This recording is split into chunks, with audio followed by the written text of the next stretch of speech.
Everyone knows North Korea is threatening America with nuclear weapons. But it's time for President Trump to stop tweeting about it and take action. It would be bad enough if North Korea were planning to launch a nuke or two at major cities in the US, but it's clear now it is preparing for something almost unimaginably worse than that dire scenario.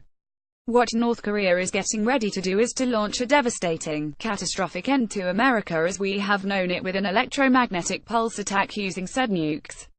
Though I have been covering the EMP threat for about 10 years, even I didn't know until a few days ago how serious mad dictator Kim Jong-un is about this and how advanced are his preparations. As two of the most prominent experts on the subject revealed to a House Subcommittee on Homeland Security Thursday, North Korea is capable of launching an attack with the potential for killing 90% of Americans within a year today. In other words, our fate as a nation lies in the hands of a crazy person, an unpredictable psychopath who hates America. Here's what some of us learned from William Graham and Peter Pry of the US EMP Commission, which has recently been defunded. North Korea's nuclear stockpile includes about 60 thermonuclear hydrogen bombs, not the 6 that we were told Kim had only 6 months ago. North Korea's April nuclear test, which we heard so much about, was actually a practice run for an EMP attack because it involved a mid-air detonation. North Korea has rogue Russian and Pakistani nuclear scientists assisting its nuclear program. North Korea's ability to target ICBMs for delivery to the US is now unquestioned. We know it can hit the cities of Denver and Chicago and probably others. That would be catastrophic, of course, but that's not the plan. The plan is to do a mid-air detonation over the US at high altitude, knocking out the electrical grid and causing most of America's population to starve over the next year. Now, it's not like an EMP attack is some science fiction nightmare. It's relatively low-tech and simple. We've known about it for decades.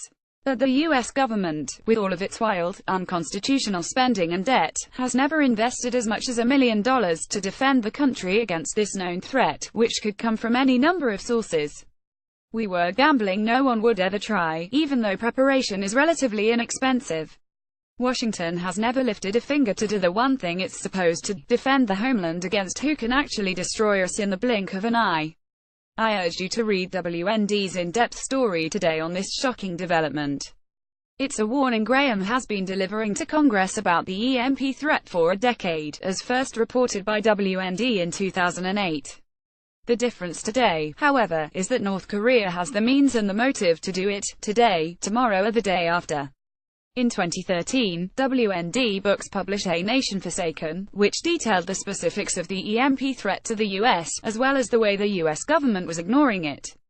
Now this prophetic book is more timely than ever. The report submitted to Congress states the case emphatically, today, as the EMP Commission has long warned, the nation faces a potentially imminent and existential threat of nuclear EMP attack from North Korea. In the kind of EMP attack the Commission fears, no one is immediately killed. It's possible most Americans would not even be aware that it happened, unless they were following the news.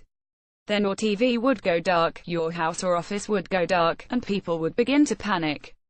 Supermarkets would be looted. Mayhem would ensue. The real impact, though, is felt in the electrical grid when circuits are fried. Power could be down indefinitely, certainly up to a year. With America's transportation and communication systems down, food shortages would be seen within days.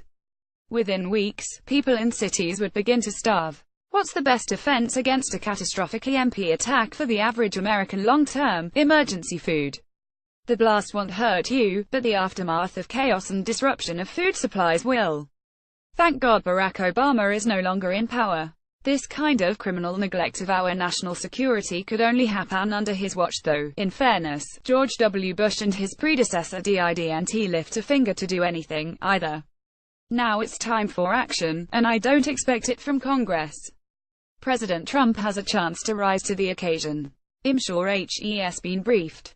He'll tell you what I think he should do, everything the Commission recommended and more, including creating a new cabinet position to oversee preparations that should rival the Manhattan Project in size and scope.